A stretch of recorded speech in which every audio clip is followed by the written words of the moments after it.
Sexto domingo de Pascua. Él les enseñará todo.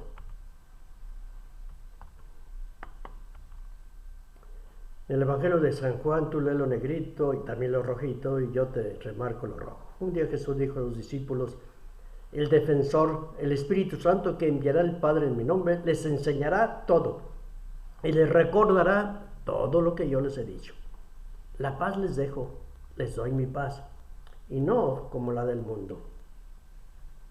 Si me amaran, se alegrarían de que vaya al Padre, porque el Padre es más que yo.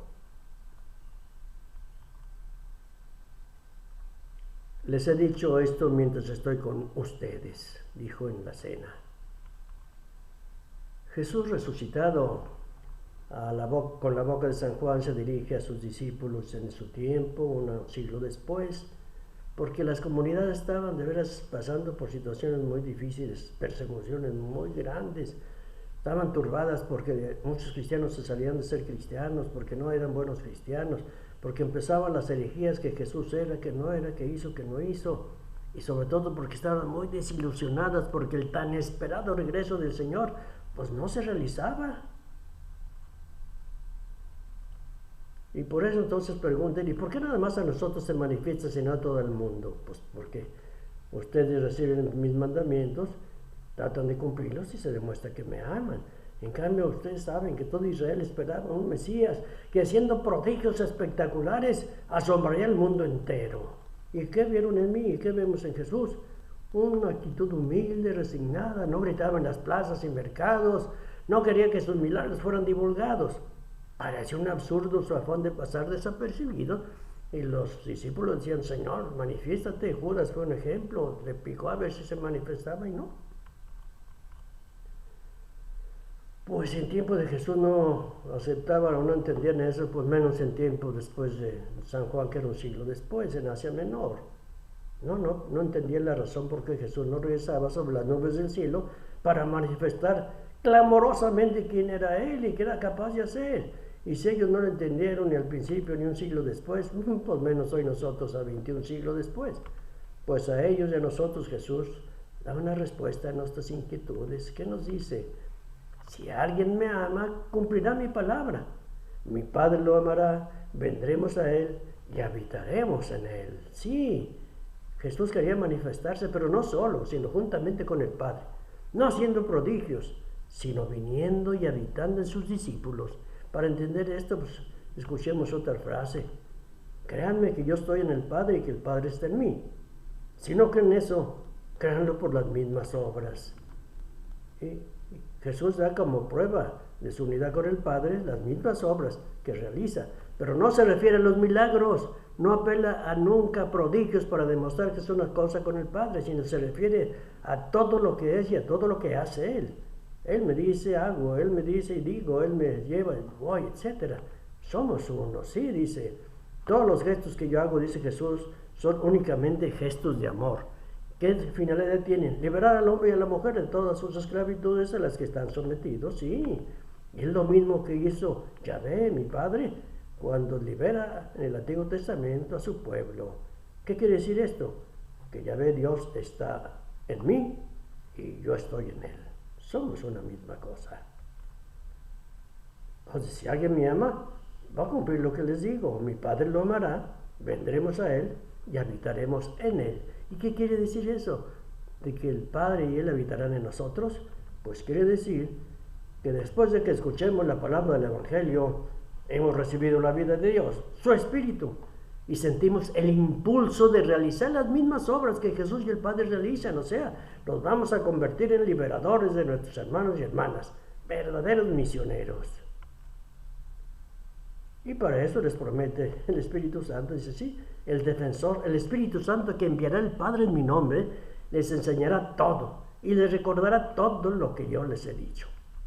El Espíritu Santo, ¿qué va a hacer? ¿Cuáles son sus funciones? ¿Cuáles son sus tareas?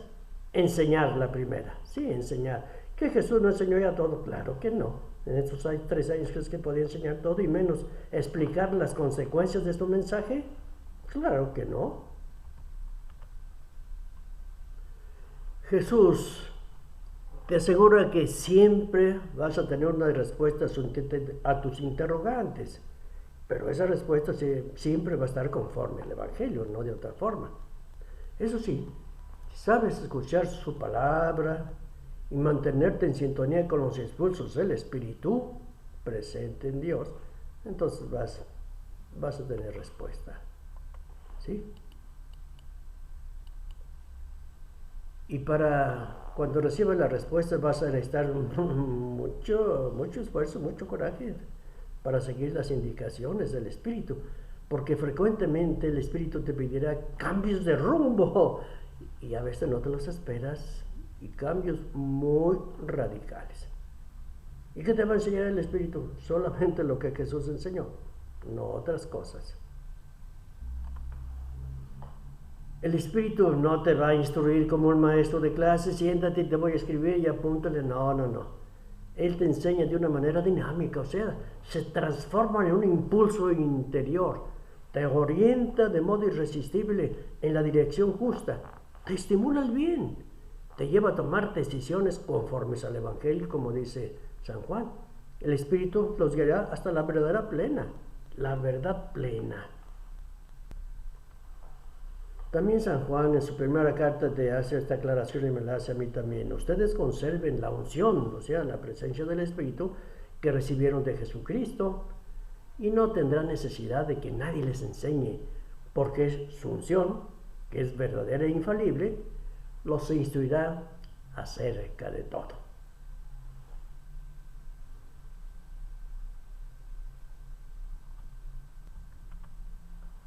El Espíritu Santo les enseñará y también les recordará. ¿Nos va a recordar? ¿Qué nos va a recordar? Pues todas las propuestas evangélicas y sobre todo aquellas que no son fáciles de asimilar porque van en contra del sentido común del mundo. Y yo te hago una pregunta y me la hago. ¿Cómo es posible que nosotros, discípulos de Cristo, nos hayamos olvidado por tanto tiempo y desde siempre de las palabras clarísimas de Jesús, que decía, prohibía todo tipo de violencia contra el hermano? ¿Sí? Prohibía. Entonces hoy el Espíritu Santo interviene para recordarnos, para llamarnos la atención de lo que Jesús ha dicho. Amen a sus enemigos, traten bien a los que los odian, a que de golpe la mejilla derecha presenten a la izquierda. ¿Qué ha pasado, ¿Qué ha pasado?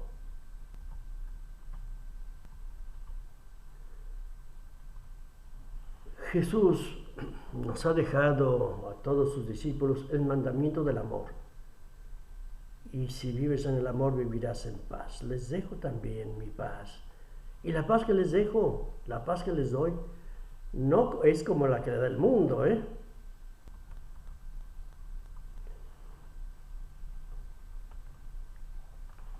Sí, no es como la que las da el mundo.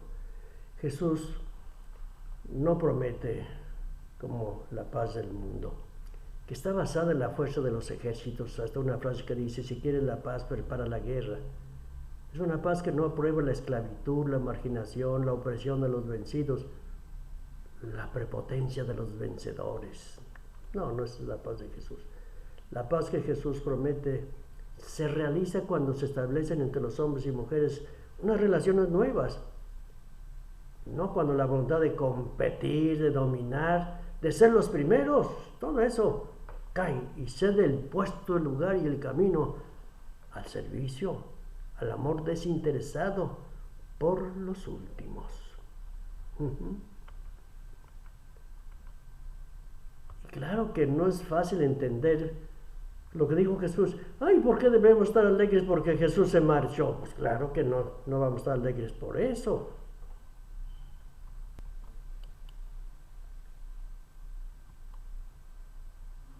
No es fácil entender por qué los discípulos debemos alegrarnos porque Jesús se fue. Pero entonces, ¿qué es esto de la alegría? Solamente es capaz de vivir la alegría aquel que ama a Jesús. Y lo dijo, si me amaran. Entonces, ¿qué quiere decir eso? Si estuviéramos en sintonía con sus sentimientos, Si comprendiéramos sus pensamientos y sus proyectos, claro que me alegraría de que se haya ido, porque él ya cumplió su misión. Ahora me toca a mí, eso es lo que me ha encomendado. ¿Qué tal, Entonces, ¿por qué voy a estar alegre? Si Jesús ha confiado en mí y dice, yo ya cumplí, ahora a ustedes les toca, por eso les mando mi espíritu. La muerte del Maestro de Jesús, claro que asustó y nos asusta a todos sus discípulos, porque sobre todo no estaban ni estamos iluminados por el Espíritu Santo. No comprendemos que su gesto de amor dio y sigue dando al mundo nuevo, ¿verdad? Su impulso, que debe estar caracterizado también por la paz.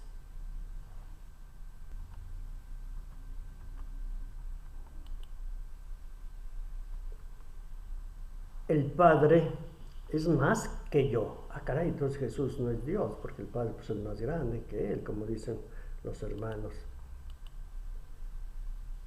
¿Qué podemos decir de esto? El Padre es más que yo. Pues miren, esta inferioridad de Jesús respecto al Padre, pues hay que entenderlo dentro del lenguaje de los rabinos. ¿Qué decían los rabinos?